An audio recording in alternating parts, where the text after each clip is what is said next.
There is a strange moment that happens to almost everyone at least once in their life. A moment where you suddenly realize that you are watching yourself think, not lost inside thought, not reacting automatically, but standing slightly behind your own mind, observing it. For a brief second, everything feels different. The world looks the same, but you are not. And most people dismiss this moment. They scroll past it. They distract themselves. They label it imagination or overthinking. But what if that moment was the beginning of something far more important? What if the way you observe reality is shaping the reality you experience far more than you were ever taught to believe? Modern life trains us to think of consciousness as passive, as if the world exists out there, fully formed, while we simply move through it like spectators. But that idea is cracking, not through mysticism, not through belief, but through observation itself. Because something unsettling happens when we look closely at how perception actually works. When you change how you look, what you see changes too. And not just emotionally, but structurally. Think about this. Two people can live through the same event, same city, same moment, same outcome, and yet one leaves broken, while the other leaves transformed. The difference is not the event. The difference is the lens. And the most dangerous illusion modern humans carry is the belief that their lens is neutral. It isn't. Your attention is not passive. Your awareness is not innocent. Your perception is not just receiving reality. It is filtering, selecting, and shaping it. Psychology has known this for decades. What you focus on expands. What you ignore disappears. What you assume becomes invisible truth. But this goes deeper than mindset, because observation doesn't just change meaning, it changes behavior, memory, and identity. The moment you observe a habit, it weakens. The moment you observe an emotion, it loses control. The moment you observe a thought, it stops being you. This is why self-awareness feels threatening, because it dissolves automatic identity. Most people don't live consciously. They live as reactions, triggered by notifications, pulled by expectations, driven by inherited beliefs they never chose. And the mind loves this, because unconsciousness is efficient. It requires no responsibility, no choice, no friction, but the cost is invisible. A life lived on autopilot slowly convinces itself that it is powerless, that circumstances control outcomes, that personality is fixed, that perception is objective, and none of that is entirely true. Something profound happens the moment observation turns inward. You begin to notice patterns, not mystical signs, but psychological loops.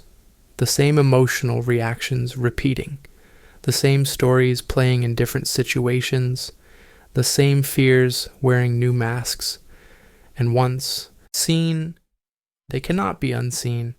This is where many people turn back, because observation demands accountability. Once you realize you are participating in your experience, you can no longer pretend you are merely a victim of it. This is uncomfortable. It destabilizes identity, and yet it is the doorway to freedom. Ancient traditions spoke of an inner eye not as a magical power, but as clarity, the ability to see without distortion, without attachment, without emotional blindness. Not a supernatural vision, but a refined awareness. Modern psychology calls this metacognition, the ability to think about thinking, to notice perception itself. And neuroscience confirms something remarkable. When awareness increases, the brain changes. Neural pathways reorganize. Emotional reactivity softens. Impulses slow down. Not because the world changed, but because the observer did. This is the hidden paradox. Reality feels external, but experience is internal. and your experience is shaped by where attention rests. If attention is scattered, life feels chaotic. If attention is fearful, life feels hostile. If attention is unconscious, life feels meaningless. But when attention becomes intentional, something subtle shifts. Moments stretch, patterns reveal themselves, choices appear where none existed before. And this is where people misunderstand awareness. They think it means controlling thoughts. It doesn't. Awareness does not fight the mind. It watches it, and in watching, the mind loses its illusion of authority. You stop believing every thought simply because it appears. You stop identifying with every emotion simply because it rises. You begin to realize something unsettling. Most of what you call yourself is just conditioned reaction, learned scripts, predictable loops, inherited narratives, and yet, behind all of that, there is something quiet, stable, unmoved, the observer itself. This is why silence feels uncomfortable at first, because without noise, the illusion has nowhere to hide. And this is why distraction is addictive, because it protects identity from being questioned. The moment you slow down enough to observe, the structure of experience begins to loosen. You realize you're not your thoughts, you're not your emotions, you're not your conditioning, you are the space in which they appear. And this realization does not make life easier immediately. It makes it clearer, and clarity demands change. This is the threshold. Most people hover here their entire lives, sensing something deeper, but never fully stepping into it. Because awareness removes excuses. It reveals choice, and choice brings responsibility. But here is the truth few talk about. You don't need to control reality. You need to understand your relationship to it. The observer is not powerful because it dominates. It is powerful because it sees. And what is seen clearly loses its grip. In the next session, we'll explore what happens when awareness doesn't just observe habits, but begins to reshape identity itself. How perception collapses possibilities into experience, and why most people unknowingly live inside mental prisons they help maintain. For now, sit with this question. If your attention shapes your experience, who has been holding it all this time? Once awareness turns inward, something unsettling begins to happen. The world doesn't change, but the way you relate to it does. And this is where most people get confused. They expect awareness to feel empowering immediately. They expect clarity to feel peaceful. They expect insight to feel reassuring. Instead, the first thing awareness does is expose illusion. You begin to notice how much of your life is lived by default, not chosen, but inherited, not intentional, but conditioned. Beliefs absorbed before you were old enough to question them. Emotional reactions learned from environments you didn't design. Fears passed down, normalized, disguised as reality. And here's the uncomfortable truth. Most people don't suffer because life is cruel. They suffer because they mistake mental patterns for facts. The mind is a powerful storyteller. It takes fragments of experience and stitches them into meaning. It predicts outcomes before they happen. It filters reality to confirm what it already believes. And once a belief settles in, perception obeys it. If you believe the world is unsafe, you'll notice threats everywhere. If you believe you're insignificant, you'll overlook opportunities. If you believe you're trapped, you'll interpret every obstacle as proof. Not because it's true, but because attention is selective. This is not optimism. This is not denial. This is how perception works.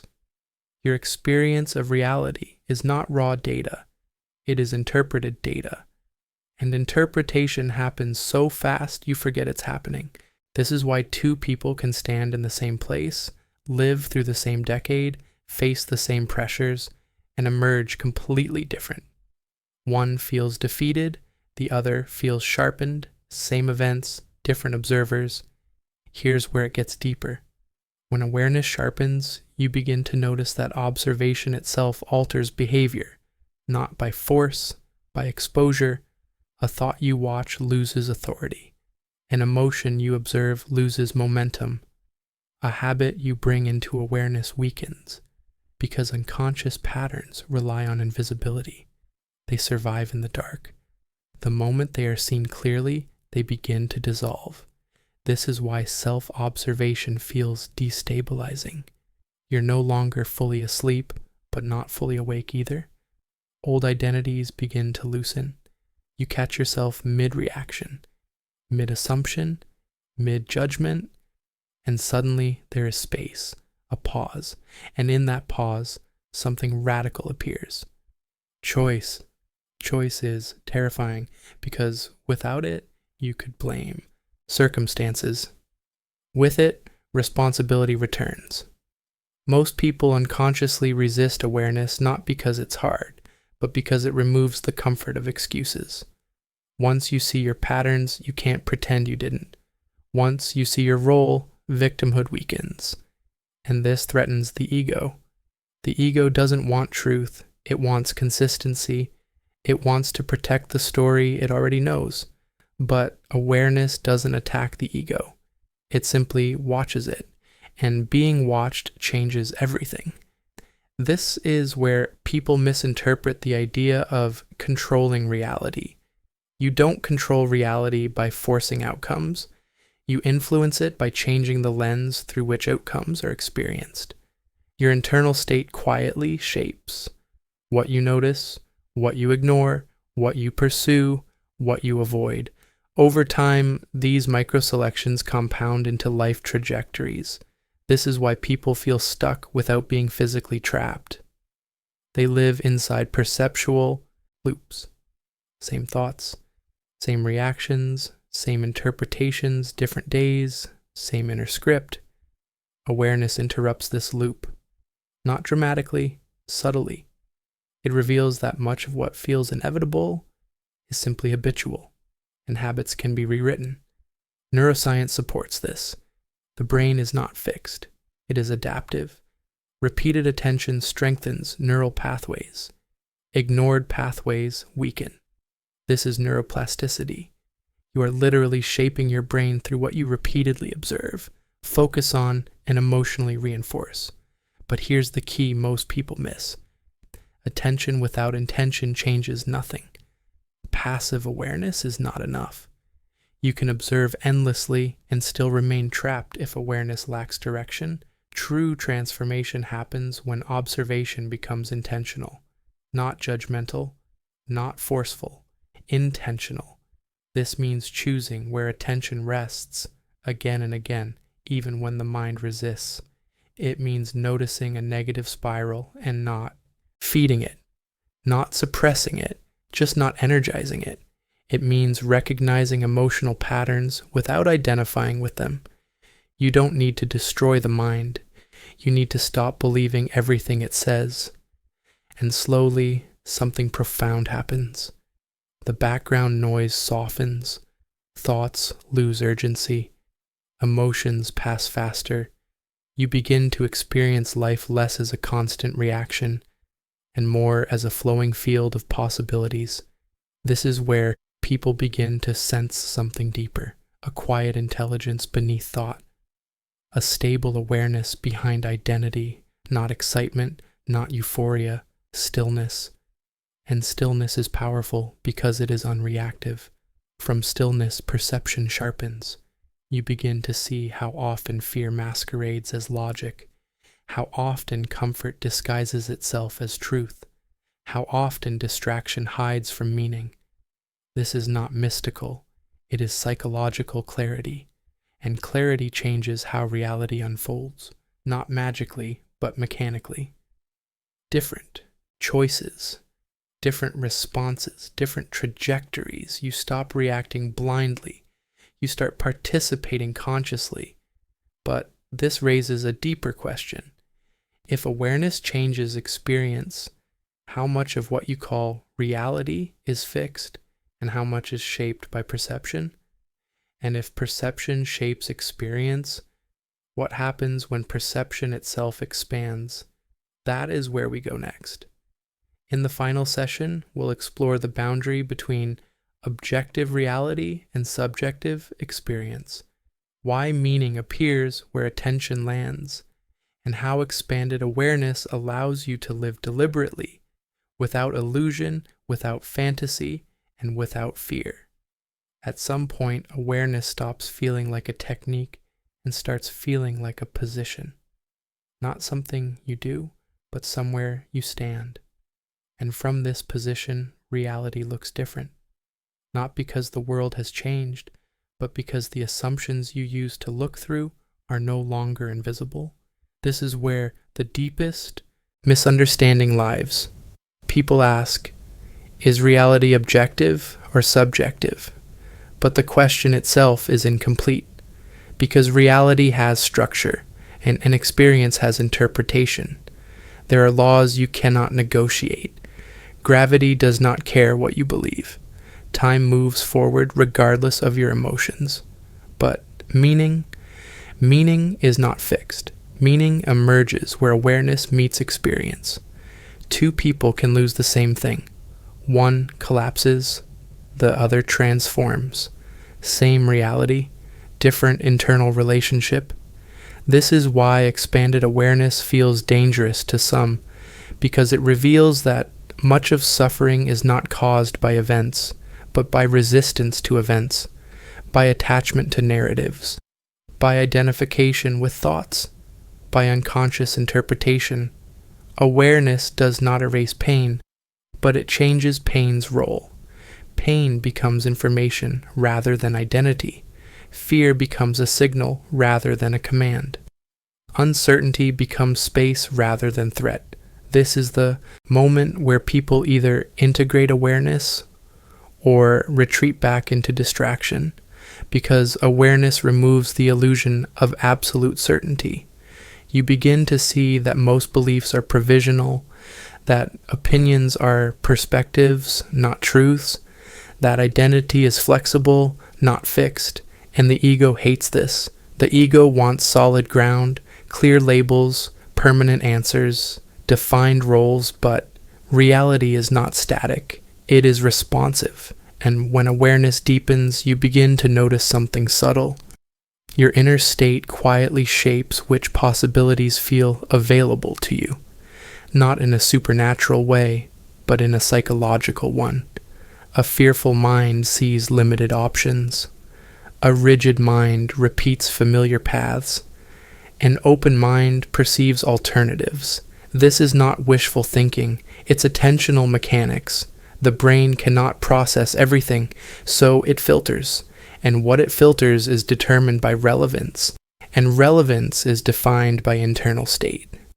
This is why people say they feel stuck, while others in the same environment feel movement.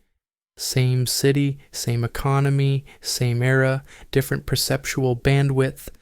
Awareness expands bandwidth. You start noticing patterns instead of isolated events. You see how small choices compound, how internal reactions shape external outcomes over time, how meaning is not discovered but constructed through attention. This is where responsibility becomes unavoidable. Not blame, responsibility. Because once you see how perception shapes experience, you cannot unsee it. You realize that although you cannot control everything that happens to you, you are deeply involved in how it lands inside you, and how it lands determines what follows. This is the quiet power of awareness. Not dominance, not control. Clarity. Clarity allows response instead of reaction. Response allows direction. Direction creates trajectory, and trajectory becomes destiny. Most people wait for life to change before they change. Awareness reverses this order. You change first, and life reorganizes around that change. not dramatically, gradually, almost invisibly, until one day you look back and realize you're no longer living the same internal life, even though the external world looks familiar. This is why awakened perception often feels lonely at first, not because you're above others, but because you no longer share the same illusions. You see the loops, the distractions, the unconscious patterns, and you can't pretend they're not there anymore. But this loneliness is temporary, because awareness eventually replaces identity-based connection with presence-based connection. You stop needing agreement, you stop needing validation, you stop needing certainty, you become comfortable standing in not knowing, and not knowing is where curiosity lives, where creativity emerges, where flexibility replaces fear. This is the final shift. You stop asking, what should reality give me? And start asking, how am I meeting reality? And that question changes everything, because when awareness is stable, reality becomes a mirror rather than an enemy. Events are no longer personal attacks. Challenges become feedback. Obstacles become refinement, not because you're detached from life, but because you are no longer entangled in illusion. This does not make you passive, it makes you precise. You act from clarity rather than compulsion. You choose from presence rather than fear, and slowly a different life unfolds. Not perfect, not painless, but intentional. And intentional living is the rarest form of freedom, because freedom is not the absence of limits. It is understanding where influence actually exists, and influence begins with awareness. If there is one truth to take with you, it is this: you are not merely experiencing reality, you are constantly interpreting it, and interpretation shapes experience. When awareness deepens, interpretation loosens, and when interpretation loosens, reality feels larger, more open, more alive. So the question is no longer whether perception matters. The question is, will you continue to let it operate unconsciously, or will you step into the role of the observer and participate deliberately?